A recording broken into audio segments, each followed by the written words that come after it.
Program terbaru dipersembahkan oleh PMO DJPB, Pol-Polan Show, Podcast on Location. Sebenarnya Quick Win ini pada saat dibangun dulu itu, latar belakangnya apa sih? Artinya migrasi, utilisasi gaji web, apakah ada hubungannya dengan ketika kita mau keluar negeri nih, mau harus melewati migrasi, ataukah apa? Mungkin nanti kita bisa mengulik lebih lanjut ke Mas Hanafi. Monggo Mas, Iya. ada nggak hubungannya sama migrasi Mas? Jadi itu kira-kira mirip dengan migrasi burung, Mas. Weh, Tapi kan nggak keluar negeri kayaknya. nggak keluar negeri ya? Lain. Oh itu imigrasi Mas ya? Tapi Kita sambut host kita, Bang Kumis. Assalamualaikum warahmatullahi wabarakatuh. Salam sejahtera buat kita semua. Om Swastiastu, Namo Buddhaya, salam kebajikan. Sobat Transformasi, sore ini kita bertemu kembali di acara Pol-Polan Podcast on Location.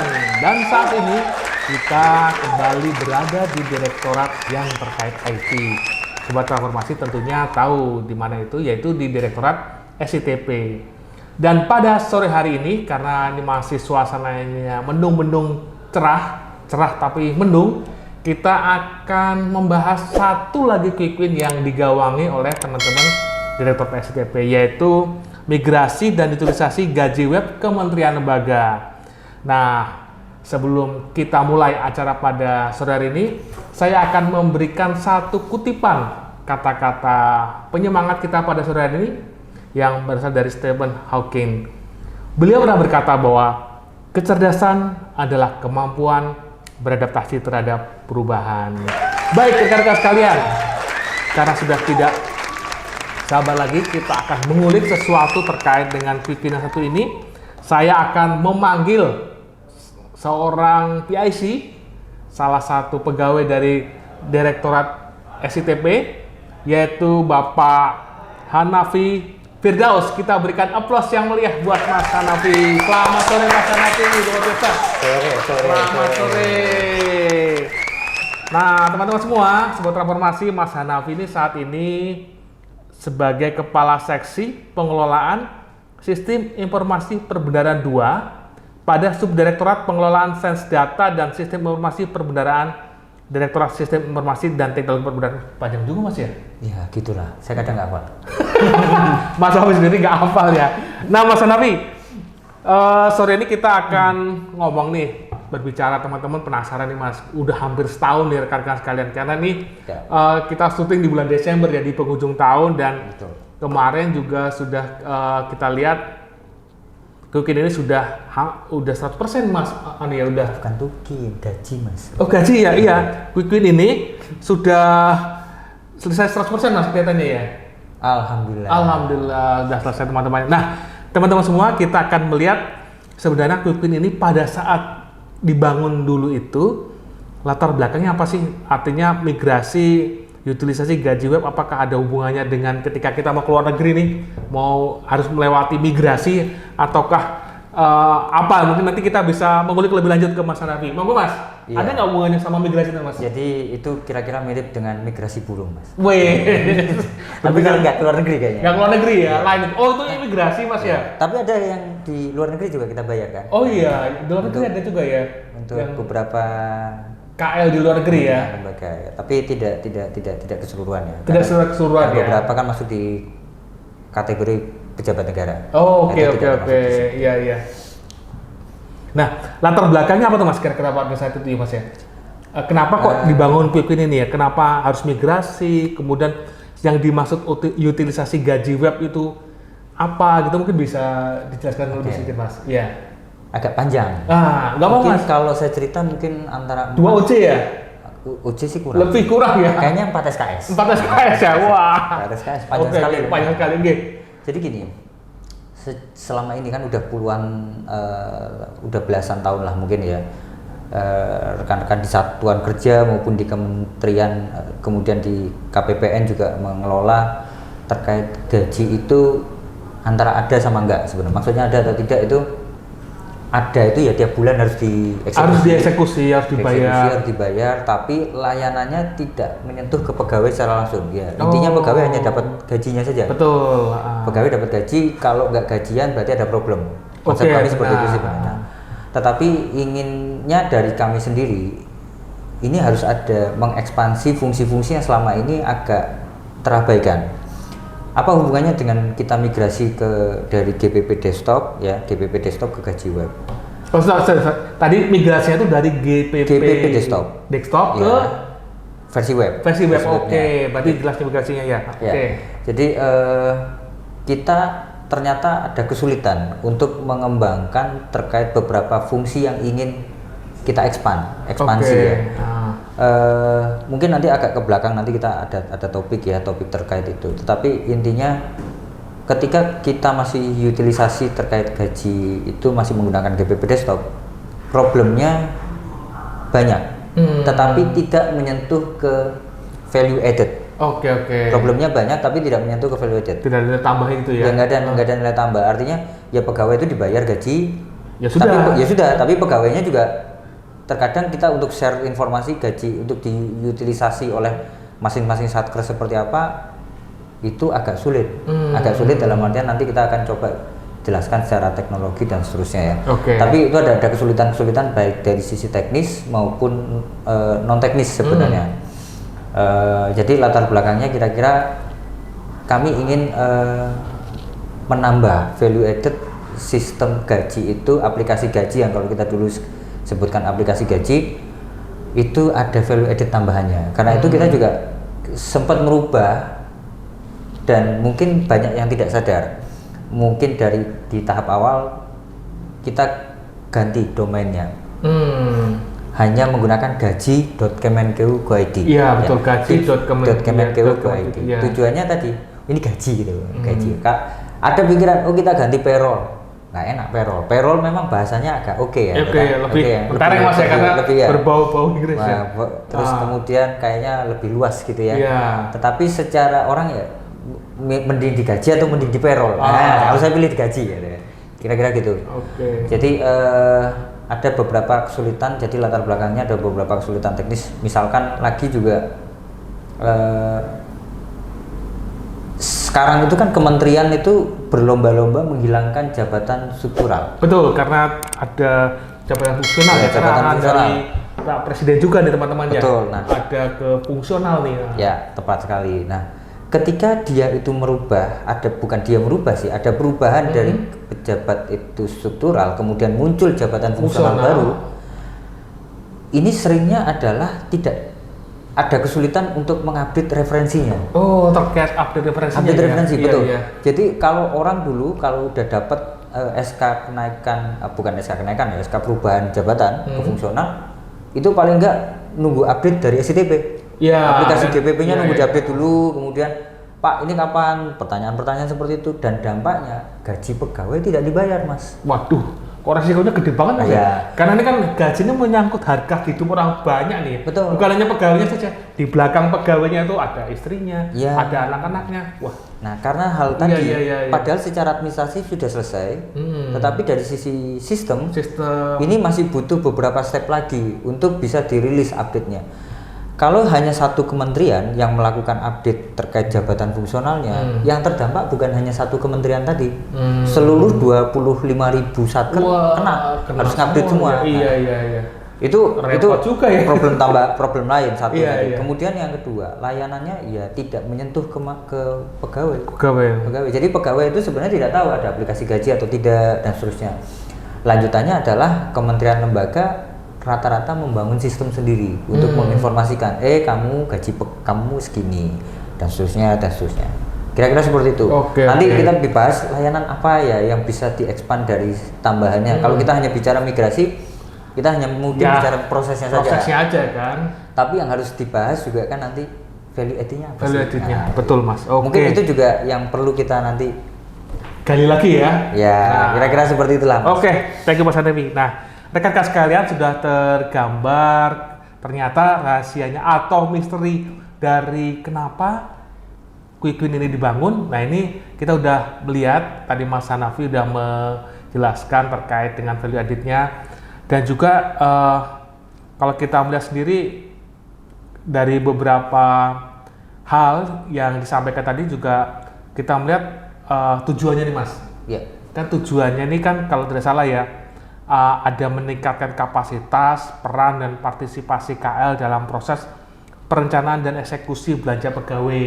Ya. Itu Mas ya. Kemudian mendukung upaya peningkatan validitas data individu pegawai serta potensi interkoneksi dengan sistem eksternal. Kemudian juga menyiapkan fondasi dan tahapan awal dalam pengembangan jangka panjang sistem payroll terpadu. Nah, kalau kita bahas Mas terkait dengan meningkatkan peran dan partisipasi KL dalam proses perencanaan dan eksekusi belanja pegawai. Nah, kira-kira perannya itu sejauh mana Mas Kementerian Lembaga ini, peran dan partisipasinya nih kalau boleh dijelaskan ya? Gini, yang ingin kami support dengan adanya kita migrasi ke web itu adalah perannya kementerian lembaga itu jadi terlihat. Dalam artian terlihat ini kalau belanja pegawai itu kan rata-rata dikelola oleh Satker ya, satu kerja di unit lah, unit paling kecil biasanya seperti itu. Memang ada kementerian yang gaji pegawai kan disatukan, ada memang di situ.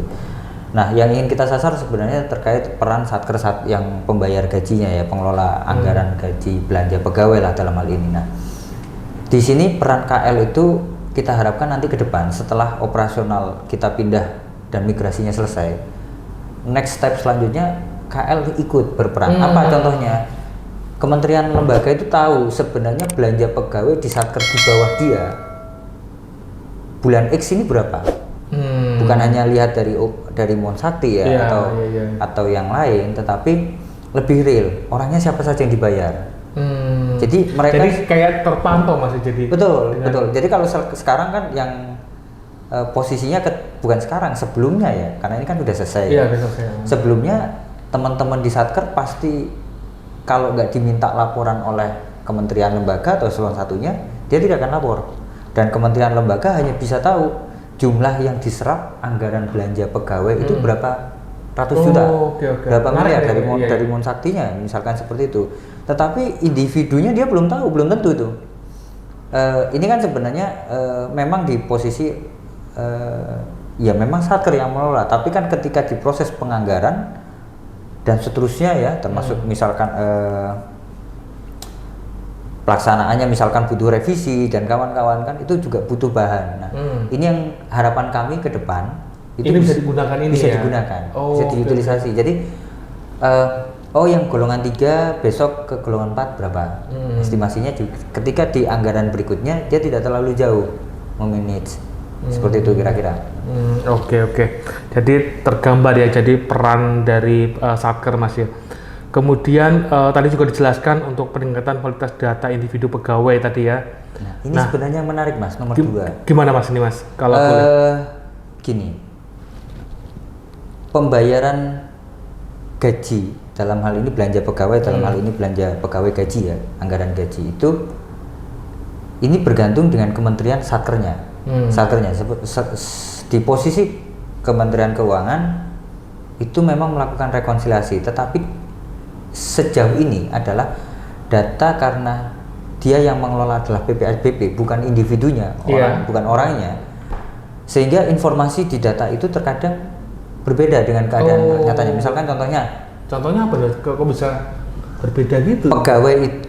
Pegawai misalkan punya anak 4 orang, tetapi kan kalau kita belanja pegawai yang dibayar kan hanya 2. Yang dibayar hanya 2. Yang ditanggung ya. Yang ditanggung tunjangan pegawai, tunjangan anak itu hanya 2, istri 1, anak 2. Nah,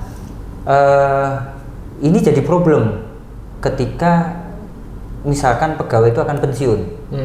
Daftar keluarganya itu kan harus lengkap ketika pensiun. Kalau tidak, nanti ketika kita bikin SKPP SKPP-nya pengaruh juga tuh datanya. Kan ngaruh kan? Ini harus ditambahkan anak ketiga, anak keempat loh. Kok nggak ada datanya? Nah, kira-kira itu. Jadi kita targetkan adalah ketika ke depan nanti nih, cita-cita kami sih setiap PNS itu bisa akses gaji.kemenkeu.id. Saat ini baru beberapa kementerian yang kita berikan akses, dan pegawainya memang bisa akses seperti itu. Sehingga dia bisa melakukan review, ada data yang kurang tepat dan seterusnya. Nah, itu kalau yang validitas. Tapi buat kami yang menarik adalah potensi interkoneksinya. Betul Mas, tuh karena luar biasa itu potensinya tuh ya. Interkoneksi yang sedang kami kejar adalah dengan BPJS Kesehatan. yang kedua dengan taspen. Dengan taspen ya. Nah, nantinya juga dengan dalam perencanaan ini dengan Tapera, BP Tapera, dan juga dengan Bulog. Oh, Oke, saya ceritakan. Itu semuanya terkait dengan PNS semua Iya, ya? saya ceritakan. Ini mungkin bisa jadi tambahan informasi ini. Yang sudah selesai saat ini interkoneksi dengan BPJS Kesehatan. Itu sudah selesai dan bisa diakses oleh PPABB. Itu sudah rilis di aplikasi gaji. PPABB juga bisa lihat, pegawai yang punya akses ke aplikasi gaji.kemen.go.id juga bisa lihat. Apa itu? Jadi kalau zaman dulu kita waktu taspen Mas, kita waktu masih taspen ngalamin nggak ya? Iya. Mungkin yang pegawai baru Gen Z nggak ngalamin. Nggak ngalamin kayaknya. Tidak mengalami dengan taspen. Maaf, dengan Askes. Sorry. Dengan Askes. Kalau kita dulu butuh ke rumah sakit layanan kesehatan, kita datang ke rumah sakit, nunjukin kartu pegawai, Askes, pegawai ya. Kita nggak ditanya apa-apa lagi. Ini PNS langsung otomatis, langsung perawatan. Iya, kalau sekarang kan nggak identik ya. Askes, ASN, PNS ya. ASN, PNS selesai gitu ya. Kalau sekarang?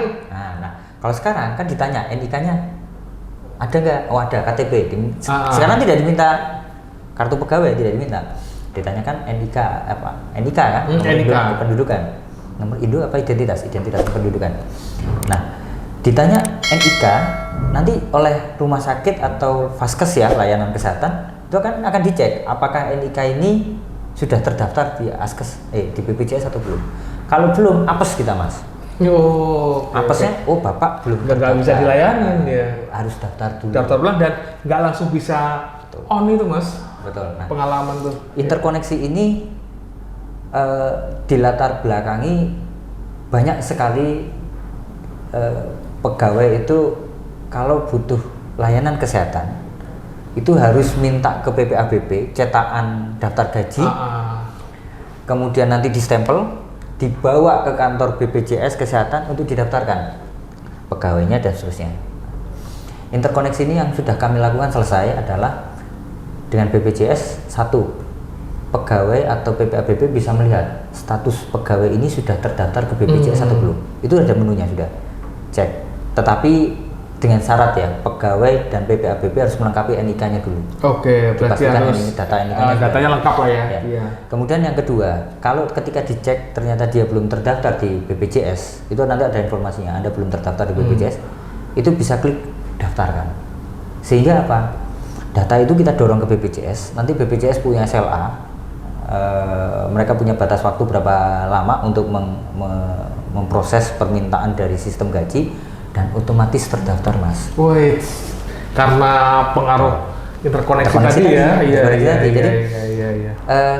Nggak perlulah nanti kita bawa berkas lagi ya. Bawa berkas, cetak atau pegawainya ngubungin PPABB malam-malam gitu. Ini keluarga saya harus. PPABB-nya bisa tidur nyenyak sekarang berarti ya? Karena paling tidak lebih konsentrasi ke pekerjaannya ya. Apakah sesuai atau tidak? Iya. Jadi tidak disibukkan hal-hal tambahan. Betul. Itu interkoneksi dengan BPJS Kesehatan. Dengan Taspen juga sama, lebih mirip terkait nanti JHT-nya berapa. Iya. Itu sedang kita kerjakan dengan teman-teman Taspen. Ini tahun ini atau tahun 2023 atau menginjak di 2024 nanti Mas? Nanti di 2024. Kita di 2024 ya. Sedang step-nya ya. Oke. Nanti juga dengan BP Tapera juga sama nanti. Karena terkait perumahan ya. Betul, iuran simpanan kita berapa? Ya. Bisa ditarik berapa gitu. Walaupun nanti ditariknya pas pensiun ya. Pas pensiun. Kemudian yang menarik juga sedang dijajaki dengan Bulog. Dengan Bulog terkait dengan beras kita ya. Beras. Nah, yang menarik itu adalah dengan Bulog, tapi ini mudah-mudahan terrealisasi. Dalam artian gini, pegawai PNS itu rata-rata kan dapatnya tunjangan beras. Uang. Ya. Bukan natura ya, uang natura. Tetapi sejatinya pegawai itu boleh milih mau dapat natura atau uang. Sayangnya kalau uang itu kan nominalnya ya segitulah pokoknya. 2.000 lah ya, untuk satu jiwa ya, untuk 10 kilo kan. Sementara untuk natura itu kan sekitar 120.000 lah, setara dengan itu lah, beras setara itu lah. Sebenarnya ini yang sedang kami jajaki, ketika nantinya akses kepada PNS itu sudah dibuka di gaji.kemen.go.id seluruhnya, bisa nggak ya PNS itu nanti milih setiap bulan saya mau natura, uang atau beras. Kalau mau beras nanti keluar kupon gitu misalkan ya. Ngambil di voucher. mana gitu kan, Mau ngambil di vouchernya. mana gitu. Iya, Jadi iya, tidak iya. membebani PPABP harus ngangkut beras dari gudang gitu. Berarti nanti polanya kayak Askes tadi ya, kayak Nah, BCS kan ya. menarik ya. Ada fase 1, fase 2. Kalau ini kan Iya. bisa mungkin tempat pengambilan beras Nah. 1, tempat pengambilan beras Atau kedua. jangan-jangan di salah satu supermarket. Nah, tinggal bisa, Mas. masuk ke situ. Gitu. Di supermarket merah atau biru atau kuning atau hijau kan bisa itu juga yang mungkin sedang ya. kita dorong dengan jadi interkoneksi itu membuka peluang yang dulu nggak pernah kepikir. Iya, betul. Dengan kita pindah ke gaji web, itu harapan kami. Banyak hal yang banyak hal yang bisa didapat oleh terutama teman-teman pegawai negeri Iya, ya, terutama ya. Oke. Yang ingin kami tingkatkan adalah itu tidak hanya sekadar aplikasi untuk bayar gaji, ya, tapi apa layanan lanjutannya? Oh, ada lagi, Mas. Ya. Berarti memperluas diri. Ya paling tidak sampai saat ini kan baru kepikiran yang terkait yang ada kita potong ya, misalkan BPJS, kesehatan, taspen, kemudian dan lain-lain. Oh ya, dan tambahan lagi BPJS kesehatan itu, mumpung di podcast nih, ini sering terlewat. Apa tuh, Mas? Yang ditanggung dalam BPJS kesehatan untuk PNS itu adalah 5 jiwa, Mas. 5 jiwa ya yang Sering ditanggung? terlewat, ini sering terlewat. Oke. Jadi pegawai itu hanya konsentrasi bahwa tunjangannya cuma 2 anak, Iya, betul, Mas. ya. Padahal Sebenarnya tidak. Berarti kalau yang masih 2 boleh nambah 1 lagi berarti, Mas. Ya? Nambah anak, Mas. Iya. Jadi anak yang ditanggung dalam Askes, keluarga Askes, ya. BPJS ya, 3 BPJS ya? kesehatan itu 3 jiwa. Jadi anak ketiga harusnya dimasukkan, walaupun statusnya itu tidak mendapat tunjangan.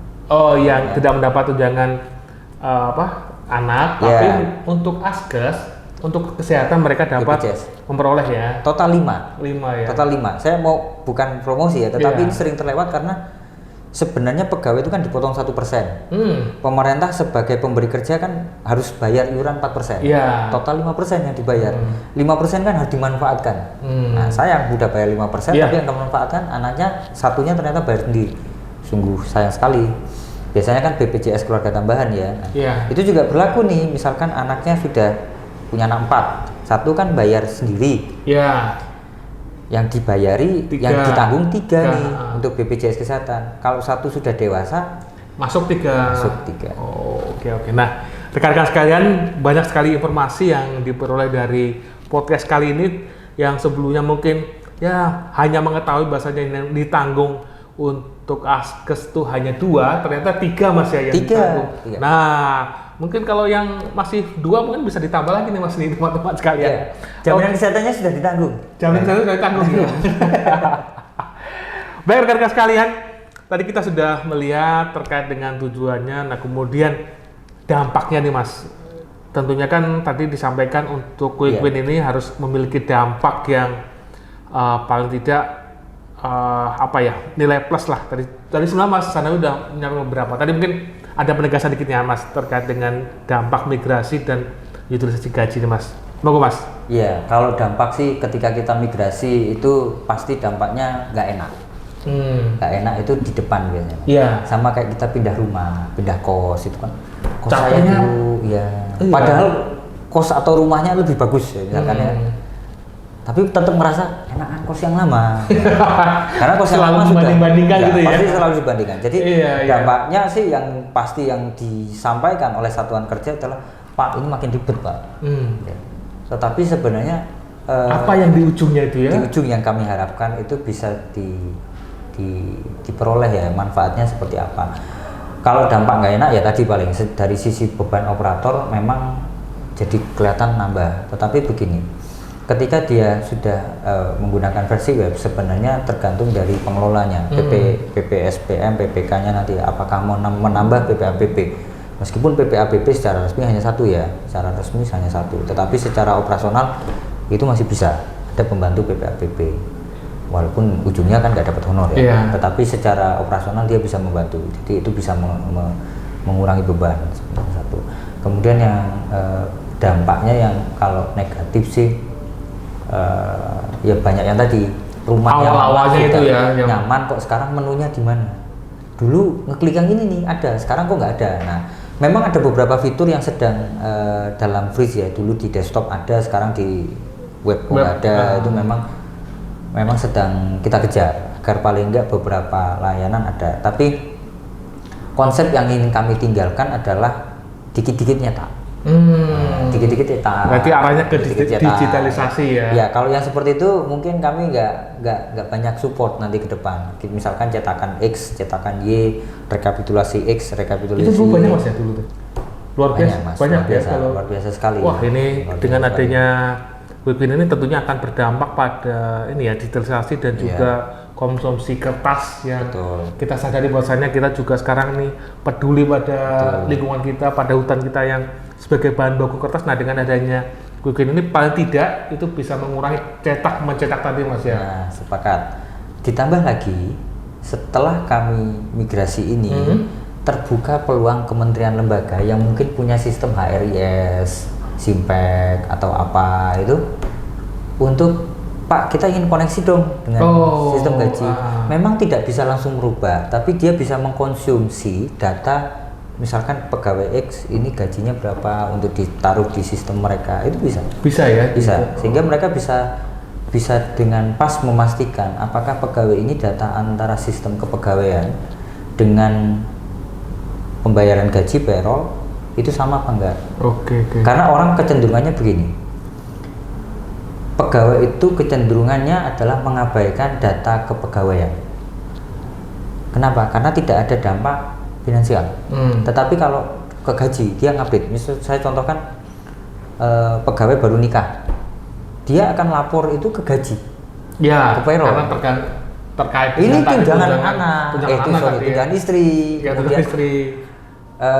nanti kalau ada apa-apa pensiun bisa langsung masuk dan seterusnya. Jadi kecenderungan lapor dulu. Nanti ke kepegawaian, ke sistem kepegawaian biasanya, nanti dulu kan nggak ada dampak ke saya lapor dan nikah sama enggak sama aja. Tapi kalau ke gaji, saya Pak, saya ini baru nikah, harus ditambah nih tunjangan istri, tambah ada tunjangan beras. Nah, itu kan nambah lagi kan. Betul. Lumayan kan kira-kira gitu. Jadi cara garis besar kalau boleh saya sebutkan itu membawa kemudahan layanan Iya, Mas ya. dampaknya memang kemudahan lah ya, di banyak. kemudian hari itu bisa selain tadi interkoneksi dengan yang counterpart kita, kementerian lembaga itu juga bisa interkoneksi dengan sistem gaji. Bukan lagi harus download kemudian upload di sistem mereka, termasuk nanti untuk pembayaran uang makan, uang lembur, kemudian tadi yang tunjangan kinerja. Juga interkoneksinya bisa terbuka antara kementerian dan lembaga. Betul. Itu sih. Oke. Jadi kalau kenapa kita tinggalkan di GPP Desktop, satu ya tadi penjelasan yang di awal, tapi yang jelas yang paling kami ingin tegaskan terkait itu tadi interkoneksi. Karena fitur itu layanan yang bisa kita berikan ke pegawai, jadi tidak hanya belanja, nerima uangnya saja. Terima uang, ada nilai tambahan tadi itu. Iya, karena di situ terikat hak dan kewajiban. Betul. Maksudnya hak itu pegawai itu tiap bulan sudah dipotong untuk bayar BPJS, untuk bayar taspen, untuk bayar tapera nol ya, masih nol ya. Tapi nantinya ada gitu kan. Itu kan udah bayar, udah kewajibannya sudah ditunaikan. Iya, berarti harusnya haknya dapat. Kira-kira Oke, siap. Baik, nah yang terakhir nih Mas, pertanyaan terakhir, asisten kriteria. Jadi untuk Quick Win ini migrasi utilisasi gaji web ini apa kira-kira Mas ya? Kalau boleh disampaikan ya kepada kami ya. Iya. Pertama, acceptance kriteria kami mungkin di awal waktu itu adalah yang kita tegaskan bahwa setiap satker itu harus punya akses ke gaji web. Oke, baik betul. PPABP, PPSPM, P3K, PPK, ya. Kemudian bendahara juga punya akses ke sana. Itu satu. Kemudian yang kedua, operasionalisasi tentunya. Iya. Seluruh KL. Dikecualikan ini adalah TNI Polri. Tapi TNI Polri bukan TNI Polri apakah TNI Polri, Satker TNI Polri tidak pakai, tetap menggunakan. Karena TNI Polri juga ada PNS. Iya, karena jadi, ada PNS-nya ya. Betul. Jadi cuma yang belum itu adalah yang anggota TNI dan anggota Polri itu belum. Mudah-mudahan nanti segera. Oke. Karena tarifnya berbeda, mereka tarifnya berbeda, kemudian tata cara perhitungan gaji dan ada uang lauk pauk dan seterusnya itu juga berbeda. Treatmentnya berbeda juga berarti ya. Betul. Oke. Karena itu kita fokus ke PNS-nya dulu. Karena PNS sendiri itu sekitar hampir lebih dari 1 juta orang. Jadi sekitar 1,2. sebelum kita menutup, ada closing statement nih Mas dari Mas Hanafi kepada teman-teman semua. Mungkin kita bisa langsung ke kamera yang sebelah mana nih? Sebelah kiri, kanan, atas, bawah? Oh, sebelah kiri Mas. Langsung closing statement. Bagaimana pesan-pesan Mas Hanafi kepada para pengguna khususnya ataupun kepada teman-teman Sobat Transformasi, bisa kita dengarkan teman-teman sekalian. Silakan. Kalau kita bicara terkait gaji ya, gaji itu tidak hanya gaji, tapi gaji adalah berkaitan dengan banyak kehidupan di situ. Ada pegawai, ada keluarganya, ada orang tuanya, ada tetangganya. Nah, karena itu mungkin ada kesulitan di awal, tetapi kami harap yang kita lihat tujuannya, purpose-nya seperti apa, sehingga acceptance, kalau ini tadi kita bilang acceptance kriteria terkait quick win, kalau kami di pengelola sistem, acceptance kriteria kami simple. Kalau pegawai itu gajian, berarti sukses. Nah, itu saja sebenarnya. Oke, terima kasih Mas Hanafi. Baik rekan-rekan sekalian, Sobat Transformasi, banyak hal tadi yang digali dalam sore hari ini bersama Mas Hanafi, salah satu PIC Quick Win Migrasi dan Utilisasi Gaji Web Kementerian Lembaga dari Direktorat SITP. Terima kasih sekali lagi Mas Hanafi, sudah luar biasa penjelasannya. Sukses selalu buat proyek-proyek sebelumnya, dan sudah banyak hal tadi yang kita sampaikan. Mungkin dari kami, rekan-rekan sekalian Sobat Transformasi, sampai berjumpa kembali di acara pol-polan berikutnya. Selalu saksikan, jangan sampai ketinggalan berita-berita dan informasi terkait dengan Quick Win ataupun hal apapun yang terkait dengan transformasi kelembagaan dan beberapa hal. Saya Yogi Bekti Sasana alias Bang Kumis undur diri bersama Mas Hanafi. Sampai ketemu lagi dan sampai jumpa. Sukses selalu. Oke, thank you.